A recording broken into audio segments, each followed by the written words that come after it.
Reaching $38 million seized, $14.7 million in cartel payments revealed. Federal agents exposed a smuggling corridor beneath.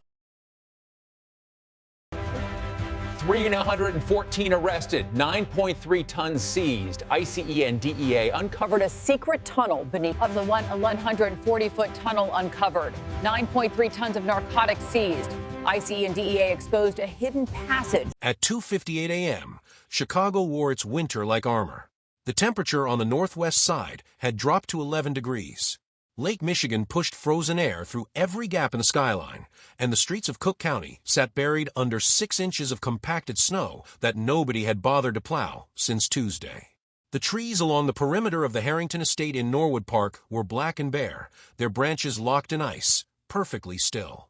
The property itself was immaculate, for acres of fenced grounds, a restored Victorian villa with fresh exterior lighting, a circular driveway recently treated with salt, and security cameras mounted at deliberate intervals along a wrought iron fence. The kind of home that communicated permanence, authority, earned respectability. To the residents of Norwood Park, this was the home of their sheriff. A landmark, a source of pride. But to investigators from Immigration and Customs Enforcement and the Drug Enforcement Administration, this villa was not a symbol of civic authority. This was the fortified command estate of the most operationally protected narcotics and human smuggling syndicate in the American Midwest. His name was Sheriff Raymond Caulfield Dorsey. Elected to the Cook County Sheriff's Office in 2016 and re-elected by a margin of 61% in 2020, Raymond Dorsey was the kind of public official that institutional trust was built around. 22 years in law enforcement before his election. Recipient of the Illinois Law Enforcement Medal of Merit in 2014. A regular presence at community policing forums, anti-gang initiative ribbon cuttings, and school resource officer graduations across the county. He coached youth basketball at St. Alphonsus Parish on Sundays. He gave the commencement address at the Cook County Sheriff's Police Academy in 2021. He shook every hand in every room and remembered names with the precision of someone who understood that reputation was its own form of protection. To his constituents, Raymond Dorsey was the most trusted lawman in Cook County. To a joint federal task force assembled under the classified designation Operation Stone Passage, he was the primary enabler, financier, and operational protector of the Sinaloa-affiliated Reyes-Castillo Corridor, a transnational smuggling network moving fentanyl, cocaine, and undocumented human cargo through a purpose-built underground passage system that originated beneath his own estate. The investigation did not begin with Dorsey. It began 26 months earlier with a cargo anomaly. In November 2022, ICE's Homeland Security Investigations Unit in Chicago flagged a series of irregular freight manifests connected to a legitimate produce distribution company in Melrose Park. 18 refrigerated trucks registered to the company were making overnight routing detours through Norwood Park with no documented stops and no commercial justification. Investigators placed electronic monitoring on 4 of the vehicles. What they recorded over the following 11 weeks was a pattern of 30 to 40-minute stationary periods on a service road running along the eastern boundary of the Harrington estate, always between 1 a.m. and 4 a.m., always with engine running, always in rotating vehicle groups of 2 or 3. Ground-penetrating radar deployed covertly along the estate perimeter in March 2023 returned results that stopped the lead analyst mid-sentence. A tunnel, not a drainage channel or utility corridor. A reinforced, ventilated, electrically lit subterranean passage running 1,140 feet from beneath the estate's wine cellar through the water table, emerging beneath a private warehouse 3 blocks east on Overhill Avenue. From that moment, the investigation became something else entirely. DEA forensic accountants subpoenaed 14 years of financial records connected to Dorsey's known associates and discovered a layered asset structure funneling cartel proceeds through 4 shell companies, 2 of which had been registered with the assistance of a Cook County administrative employee. Communication intercepts placed Dorsey in direct encrypted contact with a Reyes-Castillo logistics coordinator operating out of Culiacan. The sheriff was not a passive beneficiary.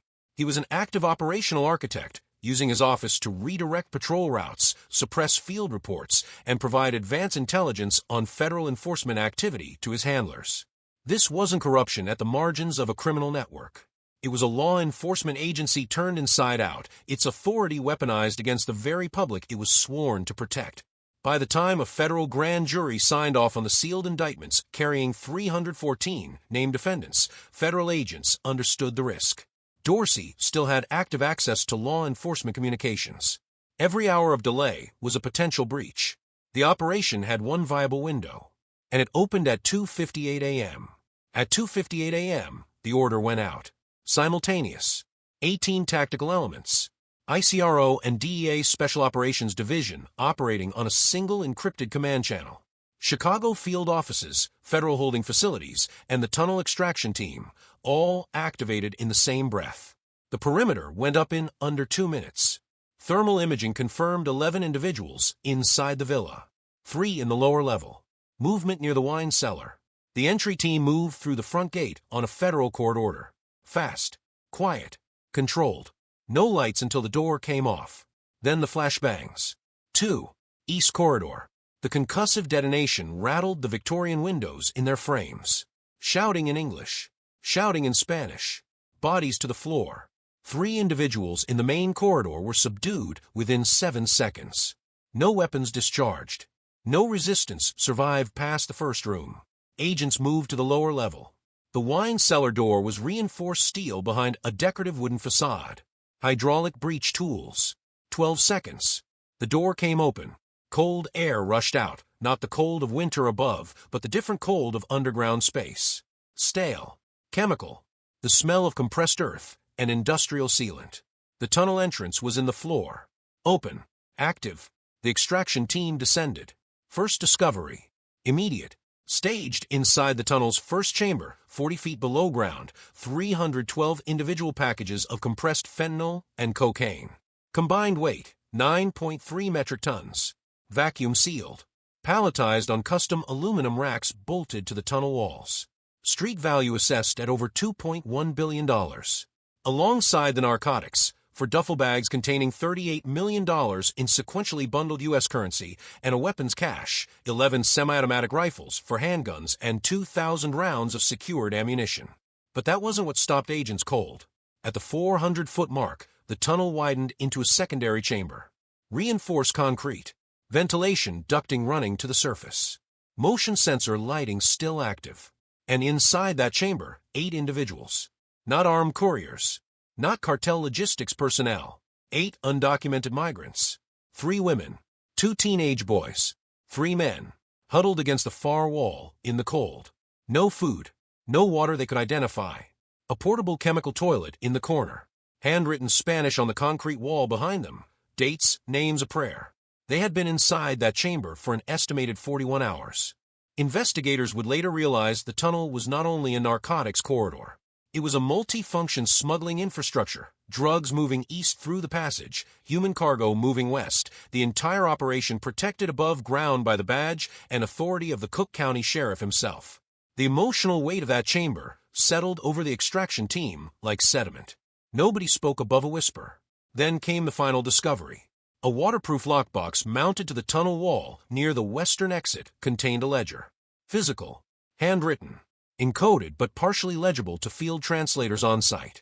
47 pages documenting cartel payments to 19 identified individuals, including 4 Cook County Sheriff's deputies, 2 municipal judges, 1 state legislative aide, and Raymond Caulfield Dorsey, listed under a coded alias with transaction records spanning 31 months and totaling $14.7 million in documented payments.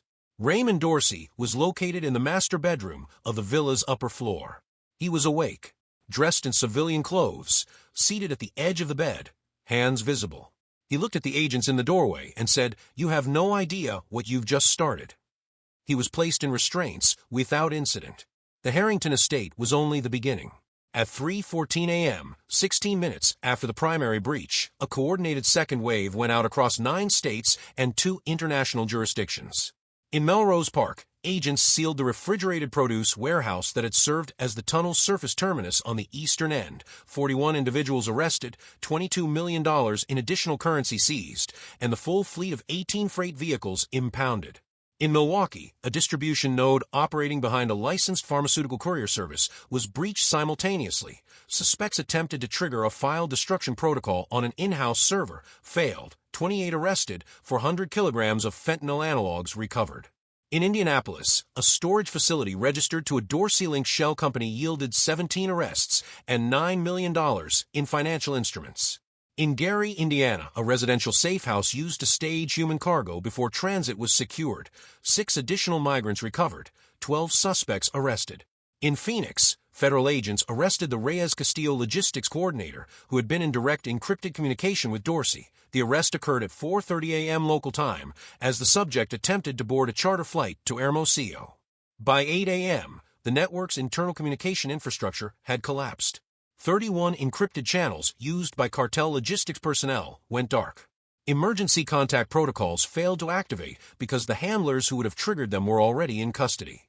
By 10:45 a.m., badge revocation proceedings had been initiated against 4 Cook County Sheriff's deputies named in the tunnel ledger. Internal affairs and federal investigators moved in lockstep. The system Dorsey had built over 31 months, layered, fortified, and hidden in plain sight beneath the authority of an elected badge, came apart in a single morning. When the final operational totals were confirmed and released through the Department of Justice press office, the numbers formed a portrait of institutional betrayal on a scale that federal prosecutors described as categorically unique in the history of Illinois law enforcement. 314 individuals arrested across 9 states and 2 international jurisdictions. 9.3 metric tons of fentanyl, cocaine, and synthetic opioids seized and removed from distribution. $14.7 million in documented cartel payments recovered in the tunnel ledger. $38 million in physical currency seized from the tunnel system. $2.1 billion estimated street value of narcotics recovered. 8 migrants recovered from the tunnel chamber, transferred to federal protective custody. 4 Cook County Sheriff's deputies suspended pending federal criminal investigation. 2 municipal judges and 1 state legislative aide identified in the ledger, referred for prosecution. 19 shell companies identified, frozen, and referred for dissolution proceedings. By evening, Raymond Caulfield Dorsey, Cook County Sheriff, Medal of Merit recipient, Sunday basketball coach, sat in a federal holding cell at the Metropolitan Correctional Center in downtown Chicago. No badge, no cruiser, no constituency, just concrete walls, fluorescent light, and the weight of 314 federal indictments, a 47-page payment ledger, and the memory of 8 people huddled in a tunnel he built beneath his own home. The parishes of Norwood Park processed the revelation in silence. St. Alphonsus held an unscheduled community meeting. Cook County's Board of Commissioners ordered a full independent audit of every law enforcement contract and personnel decision made during Dorsey's tenure. The Illinois Attorney General announced a sweeping review of municipal court procedures connected to the 2 judges named in federal proceedings. The sheriff's office itself was placed under federal monitoring for a minimum of 18 months. Operation Stone Passage proved something America is dangerously reluctant to accept, that corruption does not announce itself. It runs for office. It shakes hands. It coaches youth basketball and pins medals on its own chest and builds its protective infrastructure so deeply below the ground that by the time anyone finds the entrance, it has already been operational for years. The 8 people recovered from that tunnel were not statistics. They were human beings who entered a passage beneath a lawman's home trusting that the darkness would eventually end. The wrought iron fence around the Harrington estate is sealed tonight. The tunnel is dark. The badge is gone. The communities of Cook County will carry the fracture of this betrayal for a long time. But tonight, for the first time in 31 months, the passage is closed, and the architect who kept it open answers to the law he swore to protect.